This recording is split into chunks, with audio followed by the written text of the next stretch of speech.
So for my next conversation, I'm thrilled to introduce Christina Kramer, CIBC's Senior Executive Vice President for Technology, Infrastructure, and Innovation, and Richard Jardim, the Executive Vice President and Chief Information Officer. Thank you both so much for being here. Thank you for having us. So Christina, let's start with you. You have a cloud-first strategy. Tell us how you got to that strategy and why it's so important to you. So CIBC's growth strategy, we believe, is dependent on our cloud-first approach. It enables us to simplify, to modernize, enables us to become more efficient, to accelerate innovation and respond faster. And also we can build in security, so secure by design, compliant by design, and resilient by design. And we're already seeing lots of benefits of it. We're enabling new collaboration opportunities with partners in our ecosystem as well as outside of our ecosystem. We are bringing to bear new market-leading capabilities for our clients. We believe it'll help our overall growth strategy focused on our purpose to enable our clients to achieve their ambitions. That's awesome. And tremendous amount of complexity to navigate, especially in a highly regulated industry. I applaud you being so bold and leading forward with all of it.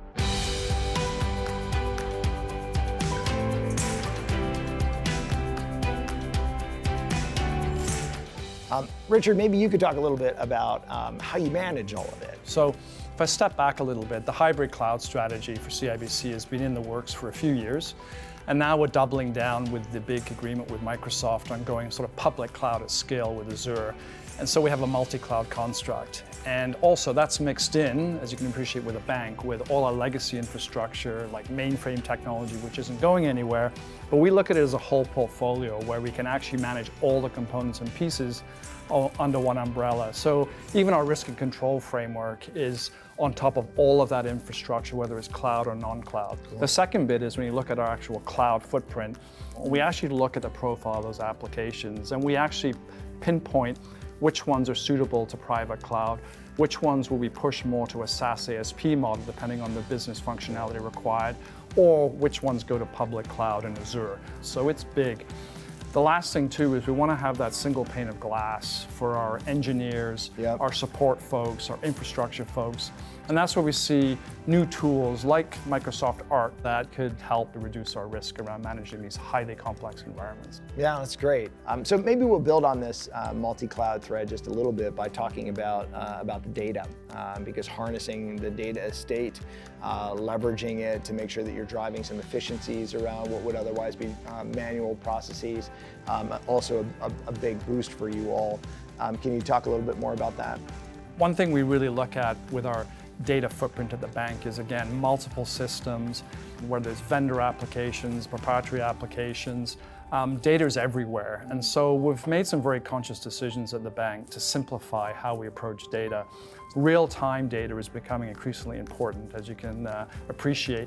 So cloud plays a key role in that ability to consume the data easier and to make it real-time available for things like client insights. So we've spent quite a lot of investment over the last couple of years on improving our client insights, using AI, accessing the data we have at our fingertips, and then be able to provide that advice back to clients. One of the other things we look at as well is if you think about the multiple environments we have, there's again this complexity of being able to have that single view of managing all that data. Some of the analytical tools, Synapse, for example, is super helpful.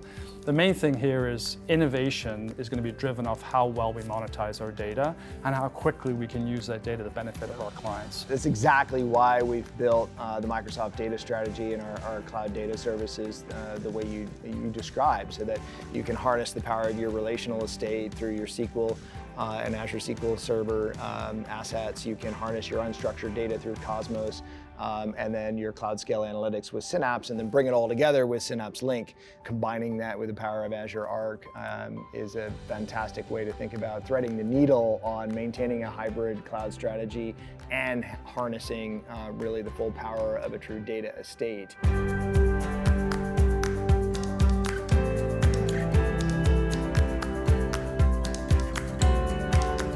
Maybe we switch gears a little bit, because one of the other big challenges in this pursuit to becoming a digital company is the talent gap.